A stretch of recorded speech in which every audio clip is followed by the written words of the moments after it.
our sweet butter poached Maine lobster with macaroni and cheese. One of the most famous dishes at the French Rendezvous, which has proliferated around the world. This is Lobster 2.0. It's an intense process, beginning with our live lobsters here with some hot water that's heavily acidulated. Creamy lobster broth. We have a beautiful Parmesan tuile, orzo to make our macaroni and cheese.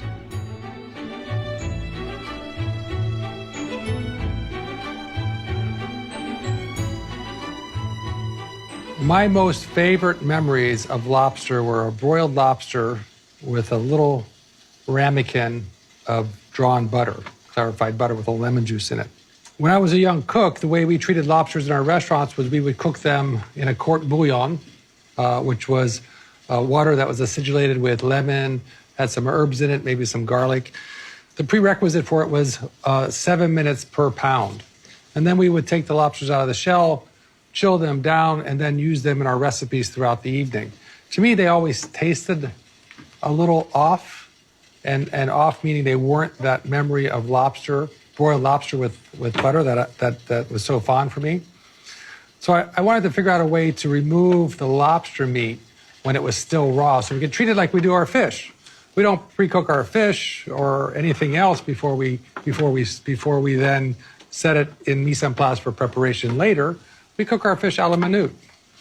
What came of that was our ability to kill lobsters with hot water acidulated with vinegar, just distilled vinegar of no consequence.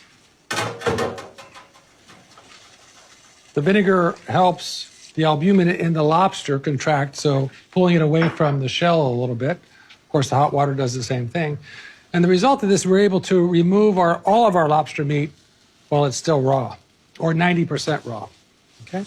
So here we go. This is the beginning of our butter poached lobster, which we're gonna get to a little later, but we have a lot of work to do to get there. So quickly,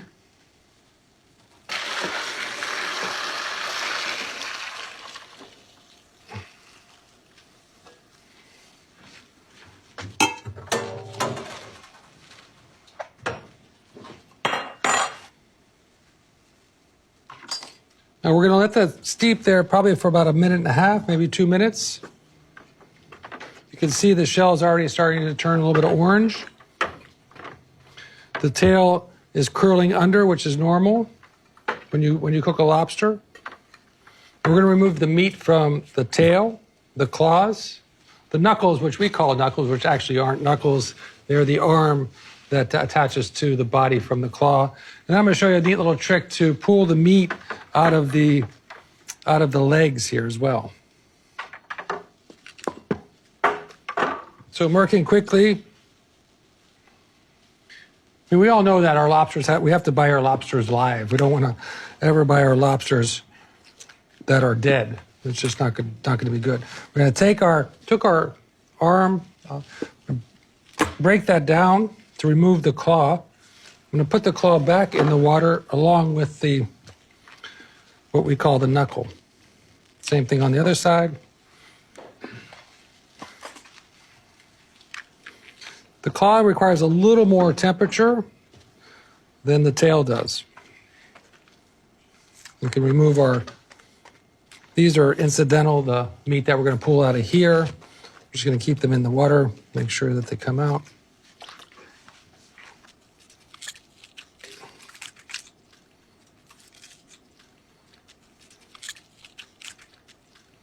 We want to now save the body for the purpose of making our lobster stock, which will turn into our lobster broth. This is the tamale, which we're going to remove. We don't use it, although some people do feel it's a delicacy. We're going to go ahead and remove that, as well as the gills that are around the lobster here. We want to get rid of those as well.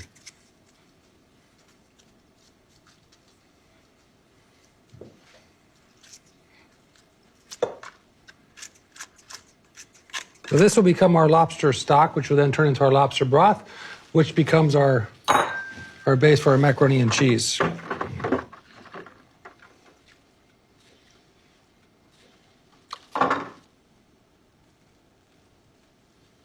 We're going to remove the tail. And now the lobster tail just pops right out of the shell, 90% raw. Take our pair of tweezers to remove the little intestine.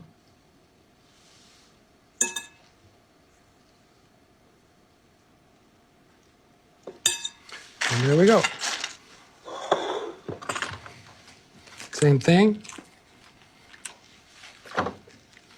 Again, just repeating, removing the claw and the knuckle. We're going to take our legs off as well.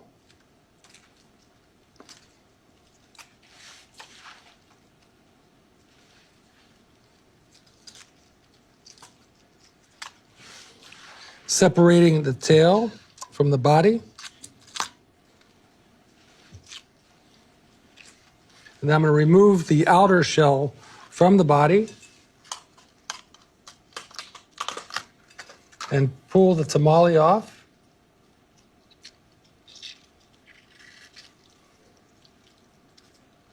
The tamales is the pancreas and the liver. And then we're going to cut our gill cage off here as well. You can see these right here.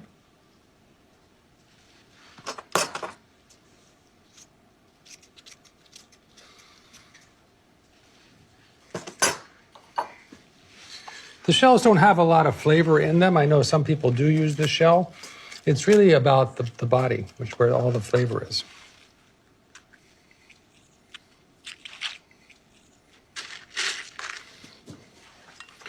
Now we can take our claws and our knuckles and everything else out of our hot water, and we can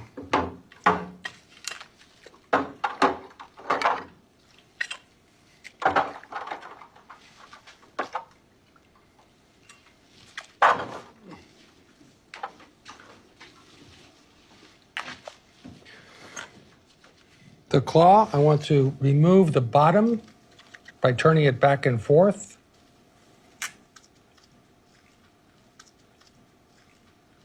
And then pulling that out. Hopefully what we want to have is that cartilage comes out with it. Take our French knife, the heel of the French knife.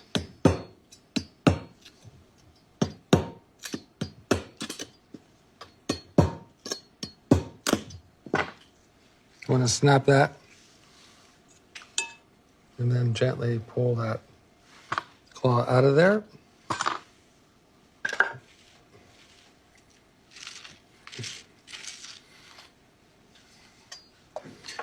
Again, the bottom claw, we're going to release that. And the purpose of that is trying to release that cartilage so we pull it out at the same time. The only negative part is you don't get the bottom piece of meat. No, we didn't get either one there, but there we go. Now we're going to then go ahead and take our knuckles and remove our meat from what we call a knuckle. And I'm cutting it on the backside because the backside is the softest area of that shell. Just splitting it in half. We used to do a knuckle sandwich at the French Laundry for a little canapé for some of our guests using this beautiful meat. Okay. So we'll just kind of snip off the ends, that joint.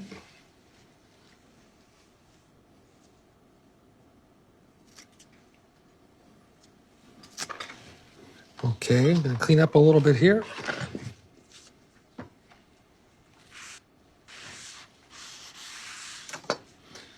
So these are the legs, and I'm going to show you something, a lot of fun. We're going to remove the little bit of leg meat that's in here with our rolling pin. So we're just going to trim it off here at this joint. Straighten it off at that joint. Now, you saw me just do all these lobsters in hot water with my bare hands. I'm not suggesting you do it with your bare hands. You know, a pair of rubber gloves may help you process the lobsters without burning your hands. Again, I'm a little used to that heat, but I just wanted to give you that little thought there so you're not trying to do it barehanded and going, wow, this is really hot. I'm burning myself.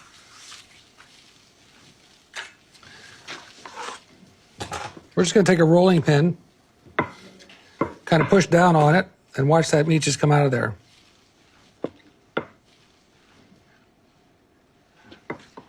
It's something fun, a little parlor trick.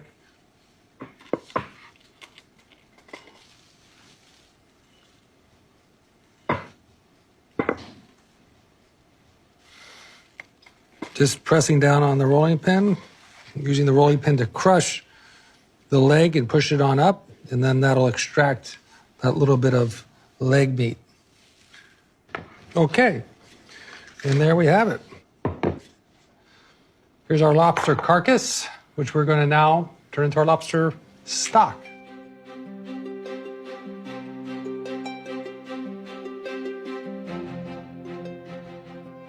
Lobster broth. One of my favorites. Soups, could be a sauce. It just does wonderful things. We have cleaned our lobsters already. We have our lobster carcass now. We've rinsed them off so that they're nice and clean. We're going to go ahead and cut them in pieces about 1 inch by 1 inch. These are Maine lobsters, of course. And a great old dear friend who's rest in peace, Ingrid Benjis, was our lobster supplier from Stonington, Maine for years, and actually still is. Her company still lives on. We continue to get lobsters from her every day.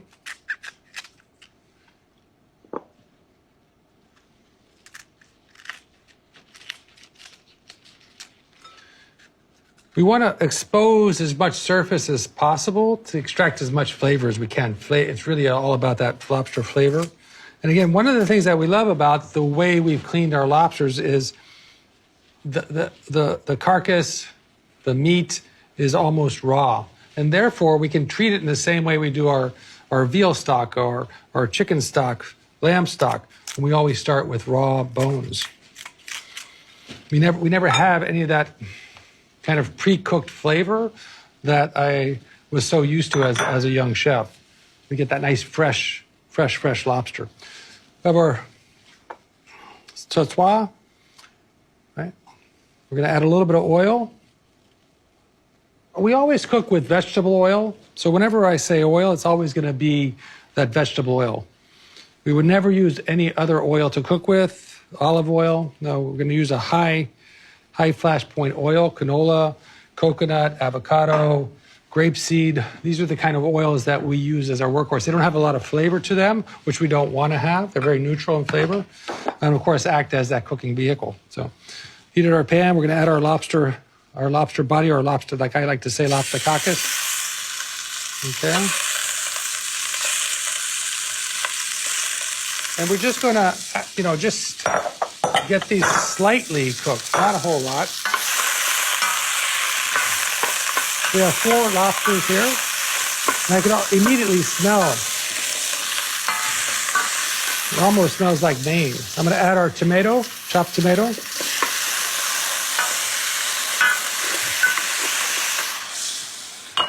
Our sweet carrots.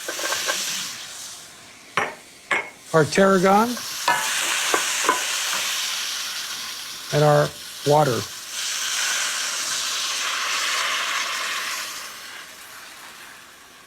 We're going to bring that up to a simmer.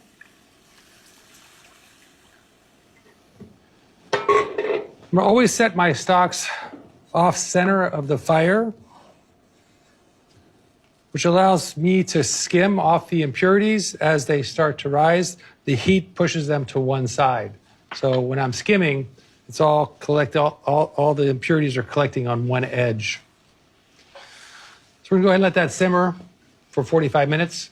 And then we're going to strain it, reduce it to our lobster glass before we cream it out to make our lobster broth.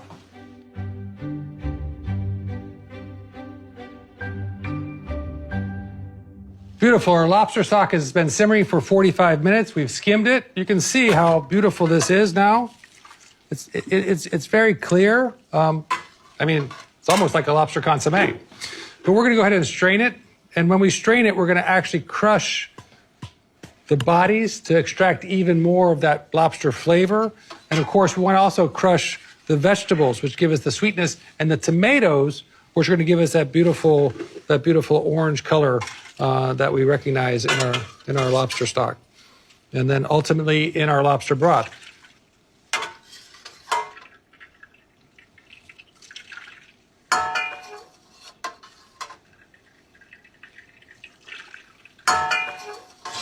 Like, I wish you could smell this. Again, the aromas that I want you to be able to appreciate while you're cooking. It gives you another sense of appreciation for being a chef and being a cook, and of course, then the products that we're using.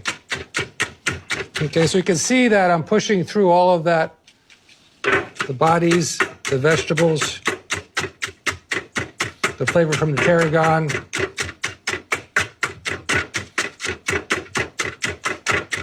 You can see that. Now, I'm not going to take that out because as I add more liquid, it will also filter some more of those beautiful flavors down into my lobster stock.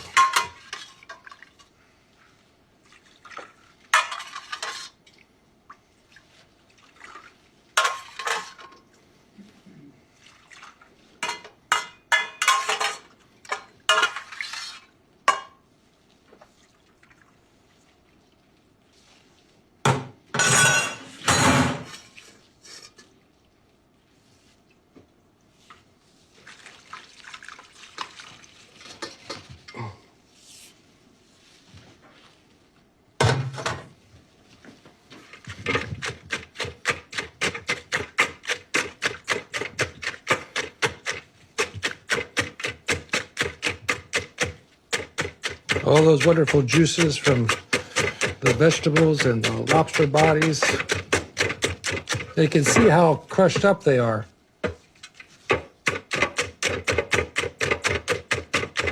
That's what we want to do. All right. We're just going to discard that. We're going to strain this again through a chinois or fine mesh strainer before we put it back on the fire to reduce and prepare our lobster broth by reducing this to a lobster glace.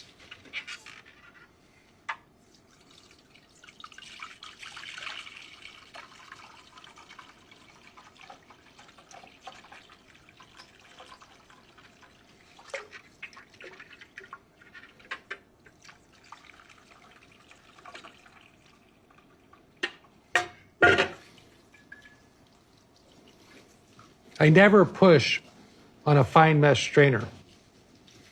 Always treat them very gently.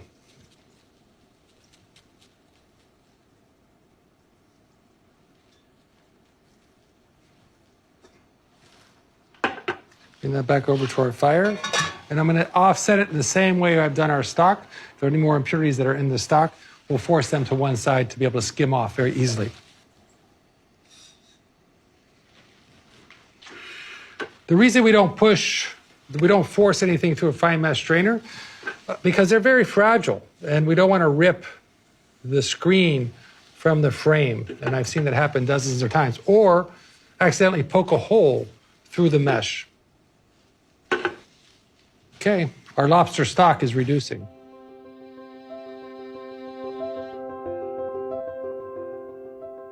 We're going to get to our final step on our butter poached Maine lobster. With creamy lobster broth, we have a beautiful Parmesan tuile, orzo to make our macaroni and cheese, mascarpone is our cheese component, but first we're going to make our beurre monté. So we're going to emulsify butter to the point where it's liquid, but it's still emulsified. So beurre monté is actually emulsified butter. We're going to make this butter here become liquid, but still maintain the properties of whole butter. In other words, it's not going to separate. It's not going to become clarified. We're going to get the whey. We're not going to get the milk solids. It will be a liquid butter. So in this form, we're going to add a little bit of water to help us with the emulsification.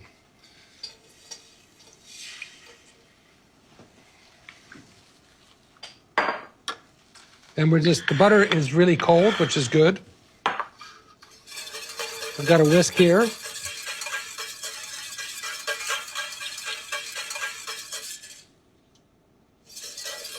So we're just going to start whisking our pieces of butter into our water here.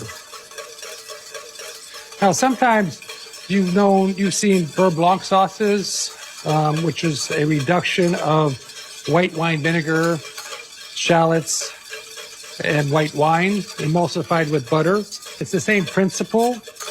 It could become part of a sauce later as well, beurre monté. You can flavor it with almost anything you want. The reason we're making it is because we're actually going to poach our lobster, finish cooking our lobster in our beurre monté. My memories of lobster was always about that beautiful boiled lobster with the drawn butter.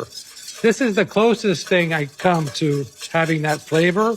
Actually, it's even better than that flavor. We're continuously adding this while we're whisking it. There's no real rule in how much to add or when to add it. So we're going to continue to add it as we want. We don't want to dump this whole thing in there, obviously. We want it to be melting at the same time we're adding new cubes. But we don't have to wait for each cube to melt before we add the next. You can see that there are several cubes in there at a time at different degrees of liquid. Once we've started our beurre monté, we can maintain that emulsification and add 2 pounds, 3 pounds, 4 pounds, 5 pounds, 10 pounds, 20 pounds of butter to this and continue to whisk it in, and it'll maintain an emulsification as long as it does not get too hot. If it gets too hot, then of course it'll separate. In our restaurant and in most places, we're using sweet butter. We never want to use salted butter. Salted butter was actually made during World War II or before to preserve butter, to give it a longer shelf life. Today, we always want to use fresh, sweet butter. And if we want to season it, if we want to add salt or vinegar or lemon juice or anything to it, we can always do that later. And we know the quality of the salt that we're putting in the butter. So it's never a question of buying salted butter or not. We just don't consider it as something that's appropriate for what we're doing in our kitchens. We're almost there. I'm turning it down a little bit. Now, the trick to this is to maintain the consistent temperature while your lobsters are cooking.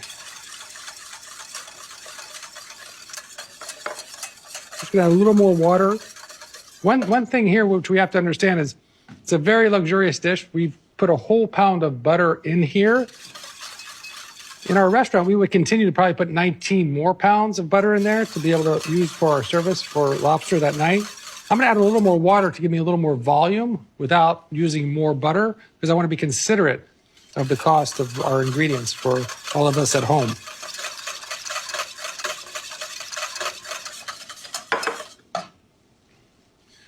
I'm going to season it aggressively because this is what's going to season our lobsters.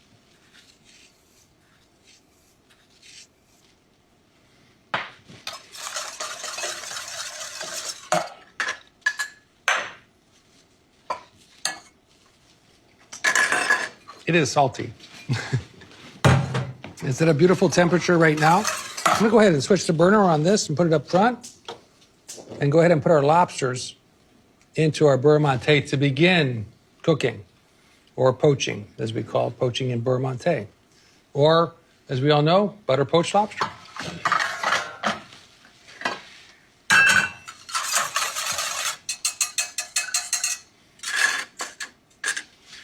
Remember, we have our lobster here. It's about 10% cooked. We've got our claws. We'll go ahead and add them to our beurre monté. Our claws will lie in there.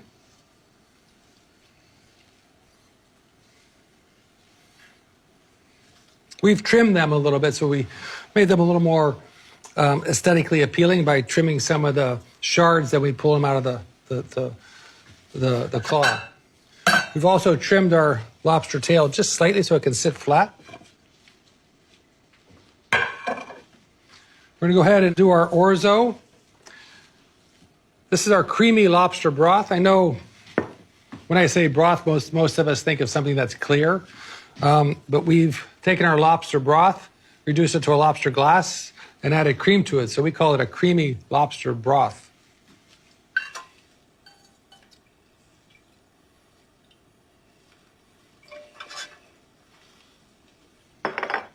We heat that. We're maintaining a temperature on this without boiling it. Moving our lobster around a little bit in there. I'm not necessarily tasting it as much as I'm getting the temperature of it. The most sensitive part of your body for temperature are your lips. your tongue. So that's why I'm tasting it, making sure that I've got that right temperature, doesn't get too hot. I'm also watching it very carefully because I never want to see it start to simmer. If it does start to simmer, though, just put a little water in there. It'll cool it down right away. Okay, so we're going to reduce this. We're going to be cooking that in our butter. We've got our orzo here, which we blanched off, and of course, our mascarpone cheese, some snip chives to finish the dish with, give it that little bit of sharpness from something that comes from the onion family.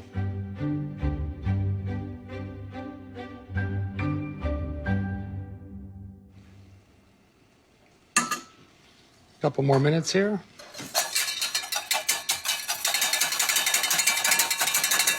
Okay.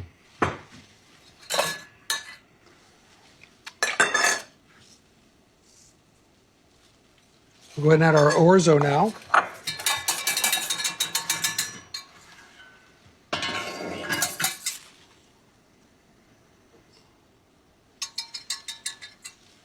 For our creamy lobster broth.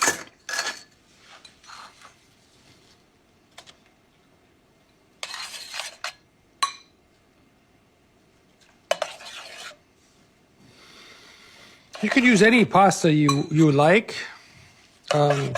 We like orzo because of the size, because of the way it plates. It's easy to keep it focused in a specific area on your plate.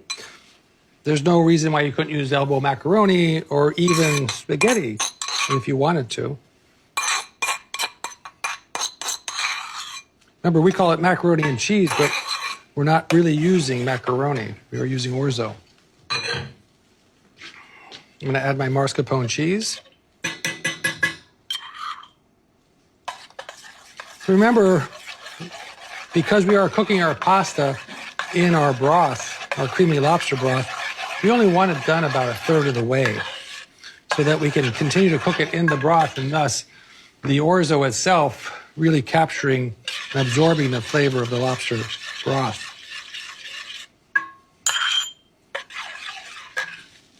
Again, this is a very, very luxurious, very rich dish.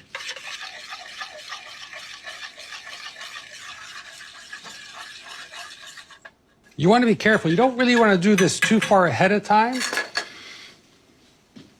As you know, the longer it sits, the more that pasta is going to absorb that lobster broth. So you want to be able to cook it, add your orzo, finish cooking it in the broth, and then serve it.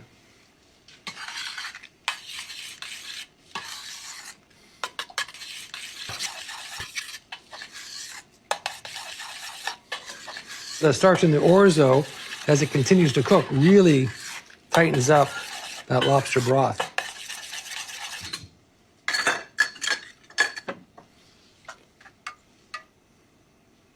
Beautiful. I'm just feeling them. It's interesting, lobster is very, very difficult to cook. So you really have to kind of work with it and understand it. If it's overcooked, it's a little tough. If it's undercooked, it's a little tough. It's a protein that wants to be just barely opaque in the center. So I'm feeling it for the density. Now you can see that right there. So this one I can feel is beautiful. So I am just barely pressing it and feeling the resistance in the tension of the meat. This one's just slightly bigger.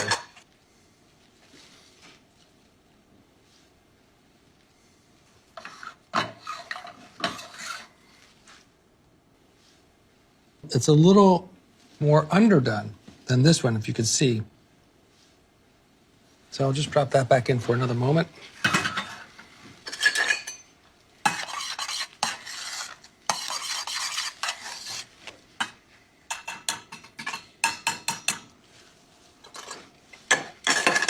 Okay, I think we're there. Reheat that slightly. My chives.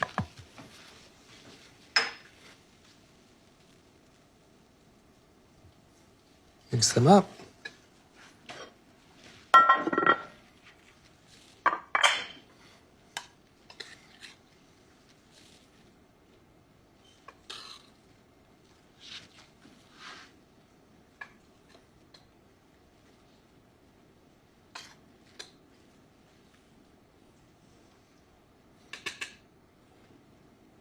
Now you see that it's almost like a risotto. A little creamier than what risotto would be. That's what we really are kind of looking for. I'm going to go ahead and drain my lobster tail.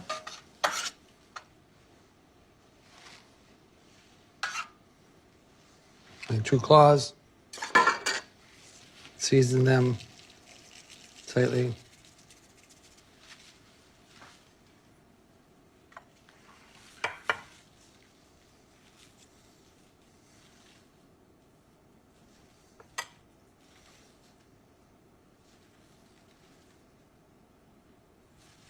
Beautiful. We're just going to have a Parmesan tuile. Again, remember this is macaroni and cheese. We made these in our first master class, as you remember. So there we go. Lobster macaroni and cheese.